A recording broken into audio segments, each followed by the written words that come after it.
time for The Story Before the Story. Today, we're in the Old Testament, the book of Daniel. God had a plan to bless the whole world through one family, the Israelites. But God's people kept turning away from God. It seemed every good king who led the people to follow God's laws was followed by a foolish king who led the people to do terrible, wrong things. At last, God's people were attacked by Nebuchadnezzar, the king of Babylon, which is where our story starts. Take it away. Hey everyone, I'm Brian. Over and over, the kings who led God's people turned away from God. Finally, they were conquered by King Nebuchadnezzar of Babylon.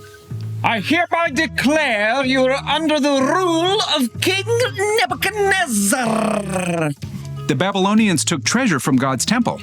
Our God will love these. They also captured many of God's people and marched them across 500 miles of wild desert to Babylon. There, King Nebuchadnezzar gave orders to his chief official, Ashpenaz. Oh, Ashpenaz, bring me some of the Israelites to train and serve in my palace. They must be strong, intelligent, handsome, and able to adapt to life in Babylon. 4 of these young men were Daniel, Hananiah, Mishael, and Azariah. Teach them our language and our literature. I must have the best and the brightest. The chosen young men were to go through 3 years of training and eat food from the king's own table. King Nebuchadnezzar was determined to shape everything they would think, say, and do so they could serve in his palace. The first thing the chief official did was to change their names. Name? Mishael? I'm going to call you Meshach. Meshach is really close to Mishael, so... Next. Name? Hananiah. Shadrach. That's not even close. Next. Azariah? Abednego. Next. Daniel. Belteshazzar. Can you spell that for me? Next. The 4 young men faced their next challenge at mealtime. They were given the same luxurious food and drink that the king himself ate. But God made it clear to Daniel and his friends that it was wrong to eat the king's food, perhaps because it had been dedicated to the king's false gods. We appreciate the honor, but we'd like to choose our own food and drink. I'm under orders from the king. If you don't eat what you're supposed to and show up looking worse than the others, I'll pay the price for it. Just test us for 10 days. Give us nothing but vegetables and water, and then see how we measure up. You have 10 days. So for a week and a half, Daniel and his friends ate nothing but veggies and drank nothing but water. And get this, at the end of those 10 days, Daniel and the others actually looked healthier than the other men who had eaten the royal food. I wouldn't have believed it, but I'm impressed.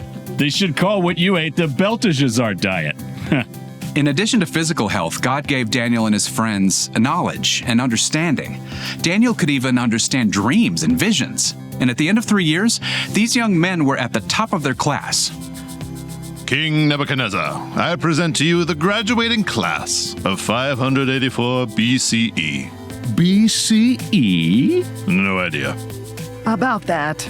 Nebuchadnezzar examined the young men and found that Daniel and his friends showed more wisdom and understanding than any of the others. What lives if it is fed, but dies if you give it a drink? That would be fire. Amazing! When King Nebuchadnezzar asked Daniel and his friends for advice, he found it to be 10 times better than that of his other advisors. He gave the young men important roles, and they served him for many years. The end. Wow. Daniel and his friends were ripped away from everything they knew. And then asked to do something they knew wasn't right. Yeah, that must have been some serious pressure, you know? But they still chose to honor God.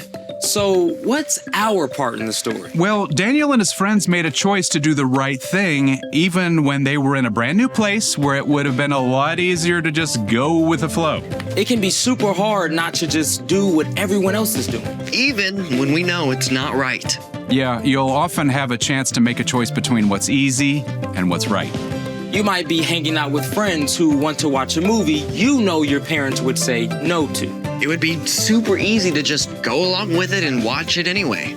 But you can choose to make a stand and not watch, even if your friends do.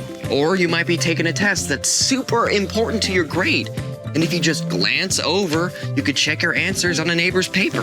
You can choose to keep your eyes on your own work, even if it's hard. Yeah, doing the right thing can be tough sometimes, but when you follow Jesus, God sends the Holy Spirit to be with you.